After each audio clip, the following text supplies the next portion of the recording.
Hey guys, welcome to Mr. Smith's Kitchen. Brian, Mr. Smith Kitchen, as always. And since you stopped by, I thought we'd cook some dinner. Right? It's Wednesday, and tonight we're gonna do a chicken stir fry, and we're gonna do it in a wok. We're gonna use fresh vegetables. Now, I mean, you have a couple options with this. You could use the fresh vegetables I'm gonna use, or I mean, you can just go buy a bag of stir fry vegetables, frozen stir fry vegetables. Although I don't think you'll get quite the flavor. I mean, I'm sure you would, but it's just not the same, right? Now, truth be told, I don't use my wok very often, so I could completely screw this up. But, you know, have the fun, well, most of the fun is just trying it, right? Yeah, that being said, if you're new, first video, welcome. Hope you get something out of this video. Check out some of my other videos. We do an awful lot of baking and cooking around here. If you're returning or a new subscriber, thank you and welcome back. Don't forget to like, subscribe, and share. Those are all important to get us out in the algorithm, and that helps grow our community, right? Yeah, we have gone from a few good neighbors to, almost a small village, which is crazy, but I'll take it. Comments are always welcome. I'll ask is you be nice, be polite. You don't have to be nice, but be polite. No, both. Think before you type. We don't want rudeness. It's okay to disagree, and not agree with something. Just be kind, and think before you type. So that being said, chicken stir fry. I think it's gonna be great. We're gonna serve it over a white rice. Easy ingredients. The first keys to these are just making sure you got everything prepped, because it does move quick. Most things you cook in a wok move really quick, so you want to make sure you have everything prepped. But the first thing we're going to do is marinate our chicken. So let's go ahead and get down to the counter. This won't take but 2 seconds, and we want to let it marinate from anywhere from 15 minutes to overnight. It will last all the same, but we're going to marinate for a couple hours. So hold on for me 1 second. We'll get down to the counter and get our marinade together and get it on our chicken. Hold on for me 1 second. Okay, we're down here at the counter. So, as I said, this has quite a few ingredients, so to speak, but it's all stuff you should be able to get at your store. With the exception of one thing, which I'm not going to use, so that's okay. I want to substitute something for it. But that's down the road a minute. First thing I have in my container here is I've got 1.5 pounds of chicken. Now, I think the original recipe called for 1 pound, but in my mind's eye, that wasn't enough. So I've got it in a bowl. So in this bowl right here, I've got 2 tablespoons of cornstarch. 2 tablespoons of cornstarch, which gets onto everything. And to that, I'm going to add 2 tablespoons of soy sauce. And I'm going to add 1 tablespoon of rice vinegar. All right, and like I said, this is all stuff you should be able to get at your store. And rice vinegar, like most vinegars, will last you forever. And then we're going to give this a good mix. Get it all broken up. As I said, this marinade is super simple. Yeah, it's literally three items, but the potency of these 3 items will make this marinade fantastic. The soy sauce has a fair amount of salt in it, and that maumee, that will just boost the flavor of the chicken, hands down. And you want that salt will help loosen up the chicken, make it tender, right? Starts breaking down that protein. So we'll get that, and then we're just gonna take that, we're gonna pour it over top of our chicken, just like such. Yep, like that. And then we will get it mixed up. Now, I mean, you can use your bare hand, you can use a gloved hand like I'm getting ready to do, or I mean, you can just use a spoon for that matter. But we're gonna take this and make sure we got it all coated, right? Coating is the important part. It doesn't do any good to marinate it if it's not in it. All right, so we've got that done. Now, all we're gonna do is we're literally just gonna let this sit in the fridge. I'm gonna cover it with some saran wrap, and we're gonna let it sit for just a couple hours. Now, in the original recipe The person that wrote it was, said that it, you can let it sit all the way up to overnight for maximum flavor, but as long as possible. In the recipe itself, it tells you to do this first, set it aside, then start heating up the oil for your wok, and you can let it sit for as long as 10 minutes. But I want to maximize some of this flavor, so I'm gonna put it in the fridge for a couple of hours, and then when I come back, we can get started making some stuff. All right, hold on for me 1 second. About 2.5, 3 hours. I mean, it's been a minute. And in the process, went ahead and prepped up all my vegetables. I got everything ready for the sauce, because remember, once we start, we can't stop. So what we're gonna do now is we're gonna take this chicken and we're going to cook it in halves, all right? So I'm gonna take half my chicken, throw it in here, and you wanna keep it moving once you get started, or it'll stick. So we'll do ahead and half our chicken up, and then I've got a bowl over here that I'm gonna set it in, because we wanna remove our chicken from the pan once it's done. Now, I mean, if you can get fancy, you got a good wrist, you're used to a wok, you can definitely move this around without a spoon, but I don't have that, so I'm using a wooden spoon. Okay, so we got our chickens done. There we are right there, and looking good. Kitchen smells fantastic. Now, I don't think I told you, but I used 2 tablespoons of olive oil in there to season that with before I started running on it. Now, the next thing we need to do is make our sauce. And I've got, like I said, I've got everything out here. I need 2/3 a cup of soy sauce. I need 3 tablespoons of rice vinegar. I need 2 tablespoons of brown sugar. I need, I have almost 2 teaspoons of sriracha. That's optional. You don't have to have it in it. I want that heat though. I think it'll balance nicely with the brown sugar. I have 3 tablespoons of sesame oil. I've got 5 cloves of minced garlic. That in there. I have 1.5 teaspoons of powdered ginger. If you're going to use fresh ginger, which you can, it's 2 tablespoons grated, about 1.5 inches of a root. I thought I had some, but I didn't, so I'm running with that. And then I am going to follow that up with 2 teaspoons of oyster sauce.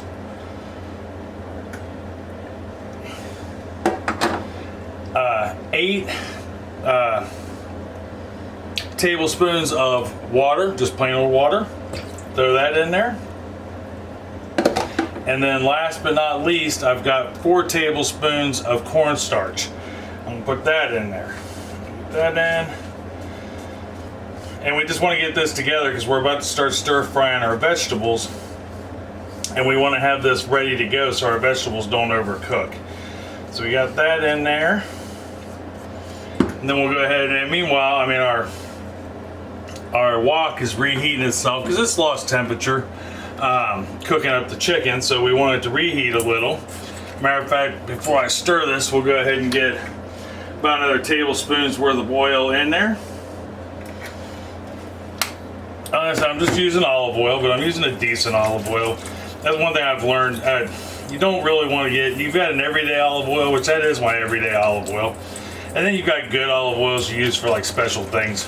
But even your everyday olive oil, you don't want to go cheap. It really can just take away from a dish. But we'll go ahead and get that mixed up, just like such. I think we got that mixed good enough. We'll go ahead and set that to the side. Now I got my oil reheated back up. I'm gonna turn my stove top back up. So the things I have for my vegetables, as you can see, I mean, I'm smoking. Yeah, so that's a good thing. And with a wok, you want to primarily cook more on the sides than you do on the bottom. So you want to make sure your wok is good and heated. Now you can't cook this in a cast iron skillet. You don't necessarily, or a regular skillet for that matter. You don't necessarily need a wok. I do most of my cooking without the wok. Okay, so I have got 2 carrots that I've sliced julienne or matchsticked. You can also cut them on a bias, just you want to cut them thin. We're going to throw those in there. I've got 1 large medium onion that I sliced real thick, you know, kind of wedges. Throw those in there. I have got 1 large red pepper that I've sliced thin, see? You know, and we're going to throw that in there. There's nothing unhealthy about this dish. And then I've got 2 cups of mushrooms. And I'm using shiitake mushrooms, but you use whatever mushrooms you like or you have. You know, if you got something left over, you know, from the day or, you know, in the fridge, run with it. And the nice thing about prepping up, because, you know, I cut all these up. Now you can buy packages of fresh veggies already done up like this, or you can get them frozen. But if you do it yourself, A, it's cheaper. B, you can prep up enough for like meals for the week, you know, if you're meal planning, which is always a good idea. So I'm gonna go ahead and get these cooking and starting to soften, and then we got 2 more things to add into this. All right, now we've been letting these cook for about 2-3 minutes, and as you can see, they've downsized a little bit, and you know, they're starting to soften up. We don't want them to be completely soft. We want a little bite to them, right? So we've got 2 more things to add into this before we bring it all home, so to speak. So the next thing I'm going to add to this is some broccoli florets, and I've got 2 cups of that, and they're about 1 inch big, 3/4 inch. You know, they're not big at all. So we're going to throw that in. We'll get those mixed in. We didn't want to put these in the beginning because they can get soft pretty quick, and we don't want mushy broccoli. That would be weird. Remember, a stir fry, you heat it up quick. You know, keep it moving, and you know, and you want that crunch. You know, not raw, but yeah, you want that little bit of crunch. At least in most stir fries. And then the last thing I've got 1 cup of snow peas I'm gonna put in here. The only thing I had to omit from this dish was baby carrots, and that's just because nobody in my town sells them, which is kind of sad. But we're really only going to cook this for about another minute, and that's okay because that looks wonderful. It's got good color. You want to keep it moving so you don't lose that color, right? We don't want anything to fade out. But it's got good color. The house smells amazing. I can't imagine this is going to taste horrible, but we're going to let this cook for another minute or so. All right, we let that go a couple more minutes. Our snow peas are warmed up. Our broccoli is a nice colored green. I'm telling you, this is probably one of the most colorful things I've made in a long time. Doesn't that look delicious, guys? I mean, I think it does. My stovetop's a wreck, but so the only thing we got to do now is bring it all together. So we'll go ahead and grab our sauce. We'll give that a good quick stir real quick. Get that poured in there as we stir it, and then we'll get our chicken put back in there just like that, and then we'll get a good mix together. And when I get back, I will have the rice out of the rice cooker, and we can dish it up and eat some. All right, I'll see you here in just a second. All right, so got the rice out of the rice cooker, got things kind of straightened up here, got our stir fry into a nice bowl. There we are. I think that it looks fantastic. It smells amazing, but that's only 2/3 of the way, right? So let's go ahead and get it dished up, and I'll get some of our rice in here. The last couple times I've used just plain old white rice and long grain white rice. I don't know if I'm altogether a fan. I've gotten so used to eating like basmati and jasmine and things like that I think I'd much rather eat that. But this recipe, for what it was worth, called for that, so that's what we ran with. And so now we'll get some of our chicken out and our vegetables. I do so like a good vegetable. Yeah, it's funny, as a kid, you know, didn't really care for vegetables, thought they were kind of a waste of life. But as I've gotten older and learned that vegetables are really kind of a cool thing. I hope you guys think so too. Definitely good for you. Yeah, depending on how you cook them. So there we are. That is our chicken stir fry. And I'll get you up here so I can see you.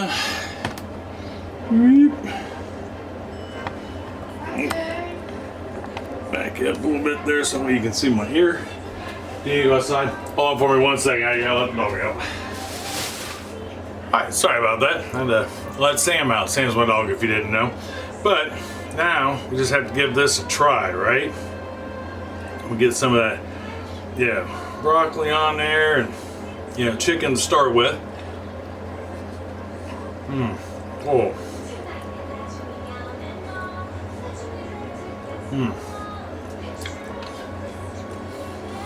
That.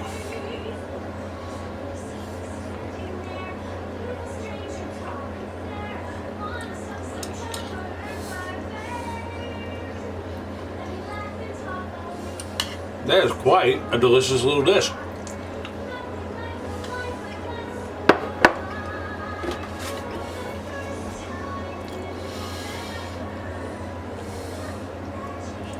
Yeah, that's good. So the oyster sauce that I put in the stir fry sauce, that was an option based on a hoisin sauce, Hosin, and I didn't have any. And once again, stores here didn't have any, in stock at least. And so I looked up alternatives, and it was oyster sauce. I think next time I would either back off the oyster sauce or just leave it out altogether. It does not take away from this though, at any stretch of the imagination. That is a good stir fry. The chicken is nice and tender. You know, it has a nice crisp outside from where we cooked it quick. Pretty much seared it. The vegetables.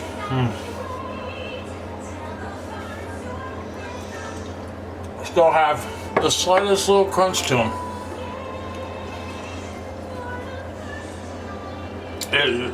Yeah. So, sorry. I have the worst habit of talking with my mouth full. But yeah, those vegetables are perfectly done. You know, we didn't go too long, didn't go too short. I went to about 3 or 4 minutes, and yeah, other than prep work, which I said at the beginning, you can absolutely eliminate that by simply just buying a prepackaged stir fry, whether it be fresh in the produce or frozen in the frozen food aisle. You don't have any prep work. Now, I prep mine, because I don't mind prepping it, even though it takes a minute, and at least for me it does. I'm sure for you it wouldn't. You're probably like ninja fast with a knife. I'm still not, even after all these years, horribly fast. I'm sure I'm faster than I was, but anyhow. But when I prep those, I prepped enough. I have a whole slew of prepped up veggies now over there on the kitchen table waiting to be put in the fridge from that. That way I can use them later on through the week. Because as long as they're in an airtight container, they'll be fine. And with this, you can refrigerate it, your leftovers, and they'll last 3 or 4 days in the fridge. But you can also freeze this as is, and it'll last up to 3 months in your freezer. So like this big dish here, it's just gonna be a few of us eating tonight, and that was a single serving right there. Well, I beefed up the chicken a little bit, but the veggies were all single serving. And that'd be enough for a couple meals. So, but if I would have doubled this recipe, I could easily freeze it and have it for another night. So not only did I get veggie prep out of it, but I got, leftovers I can freeze for another dinner down the road. Give this a try and let me know what you think. I don't think you'll be disappointed. I really like it. Like I said, the only thing I'd have done different is probably backed off the oyster sauce a little bit. It was a little heavy. Yeah, cut that in half or just omit it altogether. It would have been just fine without it, but I wanted to try it. You know, it was an option in the recipe. Tomorrow, for dessert, I think we are going to do a cheesecake. I have been dying for a cheesecake for a minute, and I was rummaging through the interwebs and my recipes, and I thought, let's try something different. And I ran across a carrot cake cheesecake. Now I have a carrot cake video, which is the carrot cake I'm probably going to make for this cheesecake, but it really is, for all its complexity, very simple. Because our carrot cake isn't very hard to make. The cheesecake that goes in with it, not hard to make. You know, the fresh cream cheese icing, easy. You know, so this should be a relatively straightforward dish as far as making it goes, but it will take a little bit of time. So that being said, let me know if you make this. Let me know what you think, or if you have a stir-fry recipe you'd like to share. You can always let me know in the comments down below. Find us on Facebook, Instagram. You know, we're there all the way around. And until tomorrow for our carrot cheesecake, our carrot cake cheesecake, I love you. I love you very much, and I mean that from the bottom of my heart. Tell somebody else you love them and that you love them very much. It's gonna make them feel a whole lot better. It's gonna make their day at any rate, and they may need to hear it. It's gonna make you feel so good to tell them, you know, and you can't go wrong with that.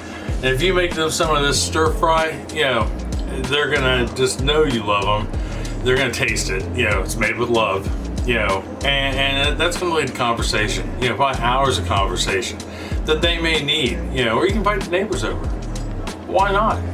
You know, have neighbors come over, have friends come over. You know, make them some stir fry. There's more than enough here to go around, and that'll lead to an evening of good time, right? So till tomorrow for carrot cake cheesecake. I love you. I'll see you then. Talk to you later. Bye bye.